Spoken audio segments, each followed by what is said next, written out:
নতুন জাতীয় সঙ্গীত আমাদের তৈরি করা হোক। ইঞ্চি ইঞ্চি মাটি সোনার চাইতে খাটি। আমি একদমই চাই না জাতীয় সঙ্গীত পরিবর্তন হোক।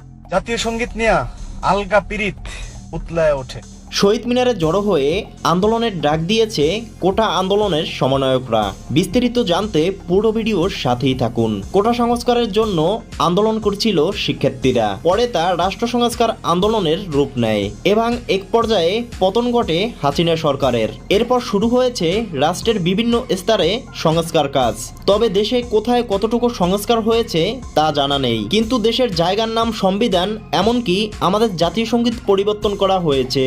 নতুন জাতীয় সঙ্গীত প্রকাশ করা হয়েছে সামাজিক যোগাযোগ মাধ্যমে। কিছু সংখ্যক মানুষ জাতীয় সঙ্গীত নিয়ে খুশি হলেও খুশি নয় ছাত্র জনতা। তারা বলেন, আমরা অন্তর্বর্তীকালীন সরকারকে দেশ সংস্কার করতে বলেছিলাম, দেশের ঐতিহ্য ও ভাবমূর্তি নষ্ট করতে বলিনি। ছোটবেলায় অ্যাসেম্বলিতে গুনগুন জাতীয় সঙ্গীত শুনে বড় হয়েছি, এটা আমাদের হৃদয়ে গেঁথে গেছে। ছাত্ররা আরো বলেন, আমরা অসহযোগ আন্দোলনের ডাক দিয়েছি, এ স্থান কেন্দ্রীয় শহীদ মিনারে। আমরা এই সরকারের স্বৈরাচারিতা মেনে নিব না।